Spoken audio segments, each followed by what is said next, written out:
करती। आज हम सुनेंगे संतोषी माता की वह अद्भुत व्रत कथा जो भक्तों के जीवन में चमत्कार लाती है। यह कथा श्रद्धा, धैर्य और संतोष का प्रतीक है। तो आइए मां संतोषी की महिमा का स्मरण करते हुए कथा आरंभ करें। एक गांव में एक बुलिया रहती थी जिसके 7 बेटे थे। 6 बेटे कमाने वाले थे और एक बेटा निकम्मा था।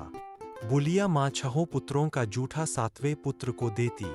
7वां पुत्र एक दिन अपनी पत्नी से बोला, देखो, मेरी माता का मुझ पर कितना प्रेम है।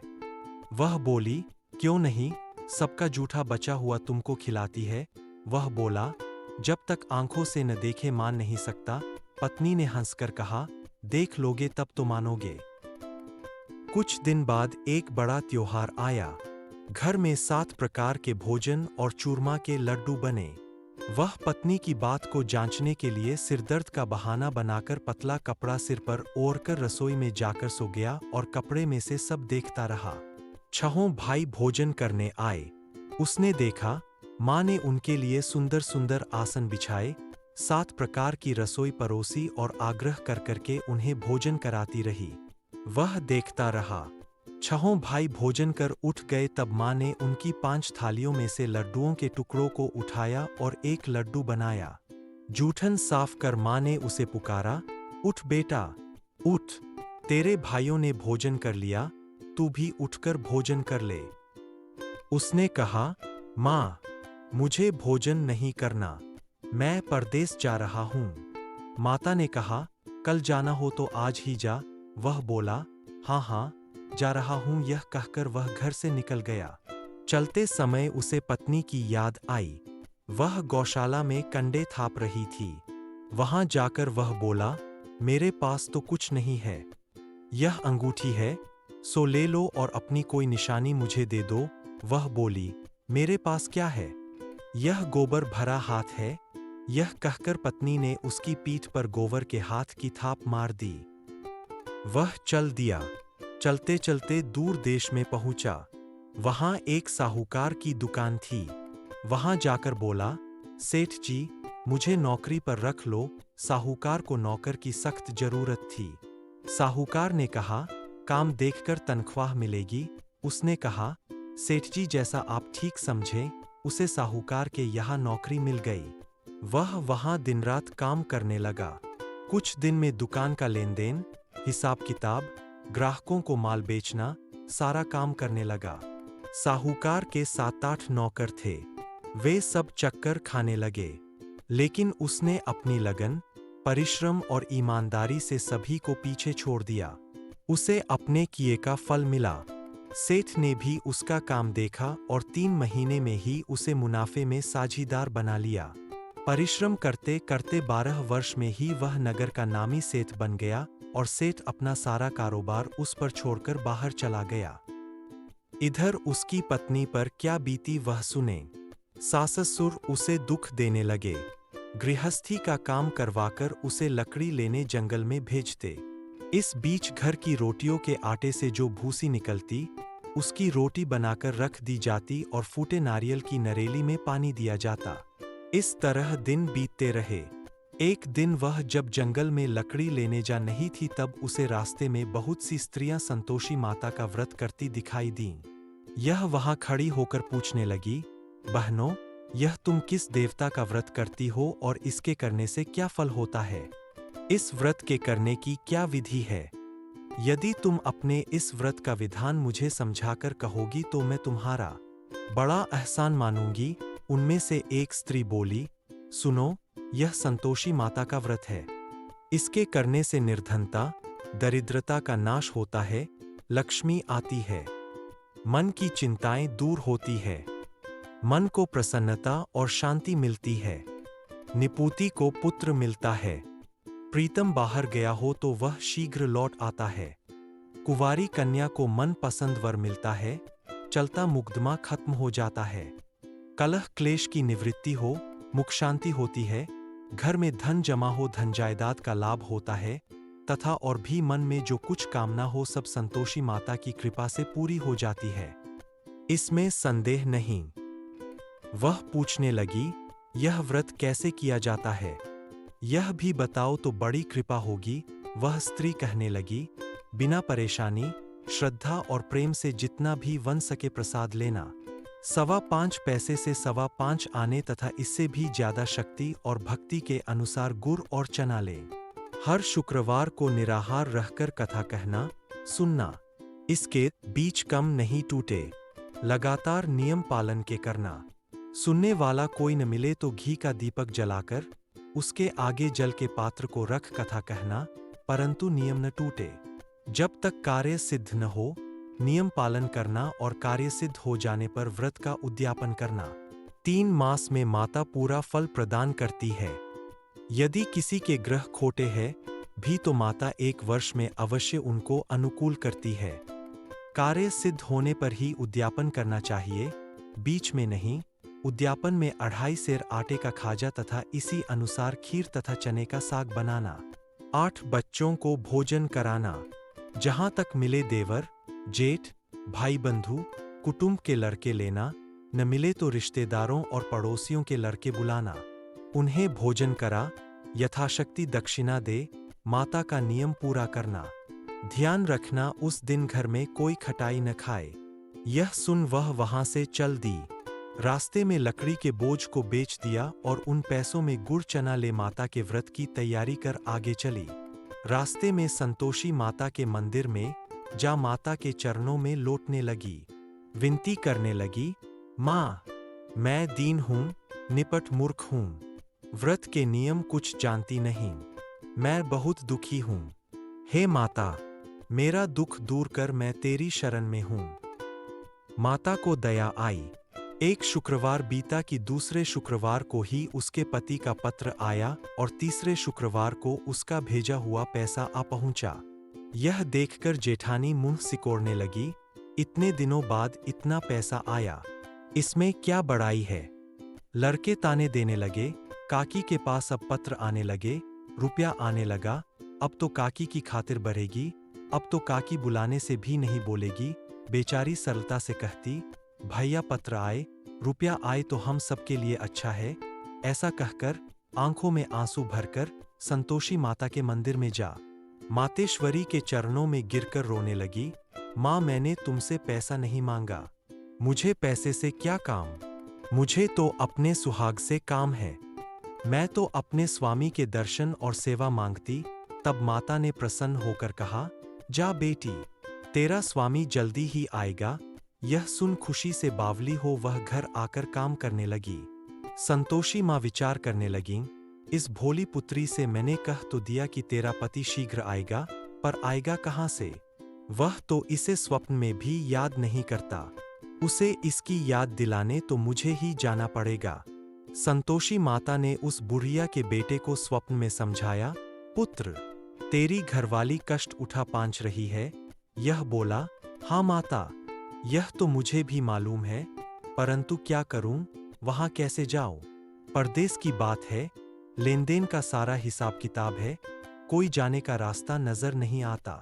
आप ही कोई राह दिखाएं कि वहां कैसे जाऊं। माँ कहने लगीं, सवेरे नहा धोकर संतोषी माता का नाम ले, घी का दीपक जला दंडवत कर और दुकान पर जा बैठना। देखते देखते तेरा लेन देन चुक जाएगा, जमा माल बिक जाएगा, सांझ होते होते धन का ढेर लग जाएगा। वह अगले दिन सुबह बहुत जल्दी उठा। उसने अपने मित्र बंधुओं परिचितों से स्वप्न में माता द्वारा कही गई बात कह सुनाई। वे सब उसकी बात सुनकर उसकी खिल्ली उड़ाने लगे। वे कहने लगे कि कहीं कभी सपने की बात भी सच्ची होती है। एक बूढ़ा व्यक्ति बहुत समझदार था। वह बोला, देखो भाई, मेरी बात मानो, इस तरह सांच या झूठ कहने के बदले देवता ने जैसा कहा है वैसा ही करना। तेरा क्या जाता है? बूढ़े की बात मानकर नहा धोकर उसने संतोषी माता को प्रणाम किया। फिर घी का दीपक जलाकर दुकान पर जा बैठा। शाम तक धन का ढेर लग गया। वह हैरान हुआ। मन में संतोषी माता का नाम ले प्रसन्न हो घर जाने के वास्ते गहना, कपड़ा व सामान खरीदने लगा। सब काम से निपट अपने घर को रवाना हुआ। उधर उसको पत्नी जंगल में लकड़ी लेने गई। लौटते वक्त थक जाने के कारण संतोषी माता के मंदिर पर विश्राम करने बैठ गई। यह तो उसका रोज रुकने का स्थान था। धूल उड़ती देख उसने माता पूछा, हे माता, यह धूल कैसी उड़ रही है? माँ ने कहा, हे पुत्री, तेरा पति आ रहा है। अब तू ऐसा कर, लकड़ियों के 3 बोझ बना, एक नदी के किनारे रख, दूसरा मेरे मंदिर पर और तीसरा अपने सिर पर रख। तेरे पति को लकड़ी का गड्ढा देखकर मोह पैदा होगा। यह वहां रुकेगा, नाश्ता पानी बना खाकर माँ से मिलने जाएगा। तू लकड़ी का बोझ उठाकर जाना और बीच चौक में गड्ढा डालकर 3 आवाजें जोर से लगाना, लो सासू जी, लकड़ियों का गट्ठा लो, भूसी को रोटी दो, नारियल के खोपरे में पानी दो। आज कौन मेहमान आया है? संतोषी माँ की बात सुनकर वह बहुत अच्छा माँ कहकर प्रसन्न मन से लकड़ियों के 3 बोझ बना लाई। एक नदी के तट पर, दूसरा माता के मंदिर पर रखा। इतने में ही मुसाफिर वहां आ पहुंचा। सूखी लकड़ी देख उसको इच्छा हुई कि अब यहीं विश्राम कर ले और भोजन बनाकर खा पीकर गाँव चले। इस प्रकार भोजन कर विश्राम कर वह अपने गांव में आ गया। उसी समय बहू सिर पर लकड़ी का गड्ढा लिए आई। उसने गड्ढा को आंगन में डाल जोर से 3 आवाजें दी, लो सासू जी, लकड़ी का गड्ढा लो, भूसी की रोटी दो, नारियल के खोपर में पानी दो। आज कौन मेहमान आया है? यह सुनकर सास ने अपने दिए हुए कष्टों को भुलाने के लिए कहा, बहू, तू ऐसा क्यों कहती है? तेरा मालिक ही तो आया है। बैठ, मीठा भात खाकर कपड़े गहने पहन। पत्नी की आवाज सुनकर उसका स्वामी बाहर आया और उसके हाथ में पहनी अंगूठी देख व्याकुल हो गया। उसने माँ से पूछा, माँ, यह कौन है? माँ बोली, बेट, तेरी पत्नी है। आज 12 वर्ष हो गए हैं जब से तू गया है, तब से सारे गांव में जानवर की तरह भटकती फिरती है। कामकाज कुछ करती नहीं, 4 समय आकर खा जाती है। अब मुझे देखकर भूसी की रोटी और नारियल के खापरे में पानी मांगती है। वह बोला, माँ, मैंने इसे भी देखा है और तुम्हें भी। मुझे दूसरे घर की चाबी दो, मैं उसमें रहूंगा। ठीक है बेटा, जैसी तेरी मर्जी, कहकर माँ ने चाबी का गुच्छा बेटे के सामने रख दिया। उसने दूसरे घर को खोलकर सारा सामान जमाया। एक ही दिन में वहां राजा के महल जैसा ठाट बाट बन गया। अब क्या था, वह सुख भोगने लगी। अगला शुक्रवार उसने पति से कहा, मुझे संतोषी मात का उद्यापन करना है। पति बोला, बहुत अच्छा, खुशी से कर लो। वह उद्यापन की तैयारी करने लगी। जेठ के लड़कों को भोजन के लिए कहने गई। उन्होंने मंजूर किया, परंतु पीछे से जेठानी ने अपने बच्चों को सिखलाया, देखो रे, भोजन के समय सब लोग खटाई मांगना, जिससे उसका उद्यापन पूरा न हो। लड़के भोजन करने आए, खीर पेट भरकर खाई, परंतु बात याद आते ही कहने लगे, हमें कुछ खटाई खाने को दो, खीर खाना हमें भाता नहीं, देखकर अरुचि होती है। लड़के उठ खड़े हुए, बोले, पैसे लाओ। भोली बहू कुछ जानती न थी, उसने उन्हें पैसे दे दिए। लड़कों ने बाजार जाकर उन पैसों से इमली खरीदी और खाई। यह देखकर बहू पर माताजी ने कोप किया। राजा के दूत उसके पति को पकड़कर ले गए। अब सब मालूम हो जाएगा। जब जेल की रोटी खाएगा। बहू से यह वचन सहन नहीं हुए। वह संतोषी माता के मंदिर में गई और कहने लगी, माता, तुमने यह क्या किया? हंसाकर क्यों रुलाने लगीं? माता बोली, पुत्री, तूने मेरा व्रत भंग किया है। इतनी जल्दी सब बातें भुला दी। वह बोली, माता, भूली तो नहीं हूं, न कुछ अपराध किया है। मुझे तो लड़कों ने भूल डाल दिया। मुझे क्षमा करो माँ। माँ बोली, ऐसी भूल भी कही होती है। यह बोली, अब कोई भूल नहीं होगी। अब बताओ, मेरे पति कैसे आएंगे? माँ बोली, पुत्री, जा, तेरा पति तुझे रास्ते में ही आता मिलेगा। वह मंदिर से निकलकर बाहर आई तो रास्ते में उसे अपना पति आता हुआ मिला। उसने पूछा, कहाँ गए थे? वह बोला, इतना धन जो कमाया है, उसका कर राजा ने मांगा था, वह भरने गया था।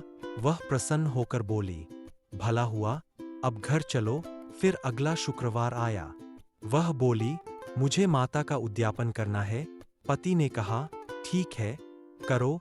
वह फिर जेठ के लड़कों से भोजन को कहने गई। जेठानी ने लड़कों को सिखा दिया कि तुम पहले ही खटाई मांगना।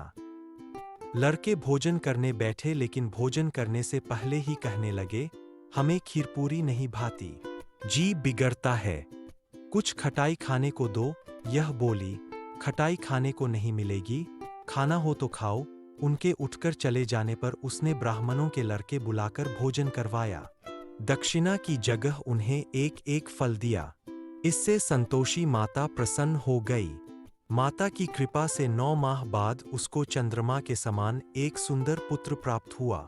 पुत्र को लेकर वह प्रतिदिन संतोषी माता के मंदिर में जाने लगी। माँ ने सोचा कि यह रोज आती है, आज क्यों न मैं ही इसके घर चलूं, इसका आसरा देखूं तो सही। यह विचार कर माता ने भयानक रूप बनाया। गुड़ और चने से सना मुख, ऊपर से मुंड के समान होंठ, उस पर मक्खियां भिनभिना रही थीं। दहलीज में पैर रखते ही उसकी सास चिल्लाई, देखो रे, कोई चुड़ैल डाकिनी चली आ रही, लड़को, इसे भगाओ, नहीं तो सबको खा जाएगी। बहू रोशनदान से देख रही थी। वही प्रसन्न हो उठी, आज मेरी माता मेरे घर आई है। यह कहकर दूध पीते बच्चे को गोद उतार दिया। इस पर उसको सास गोद में भरकर बोली, अरी रांड, इसे देखकर कैसी उतावली हुई है, जो बच्चे को पटक दिया। इतने में माँ के प्रताप से जहां देखो वहां लड़के ही लड़के नजर आने लगे। यह बोली, माँ जी, मैं जिनका व्रत करती हूँ, यह वही संतोषी माता है। इतना कह उसने झट से घर के सारे किवाड़ खोल दिए। सबने माता के चरण पकड़ लिए और विनती कर कहने लगे, हे माता, हम मूर्ख हैं, अज्ञानी है, तुम्हारे व्रत की विधि हम नहीं जानते, तुम्हारा व्रत भंग कर हमने बड़ा अपराध किया है। हे माता, आप हमारे अपराधों को क्षमा करो। इस प्रकार बार बार कहने पर संतोषी मात प्रसन्न हुई। इसके बाद उसकी सास कहने लगी, हे संतोषी माता, आपने बहू को जैसा फल दिया वैसा सबको देना। जो यह कथा सुने या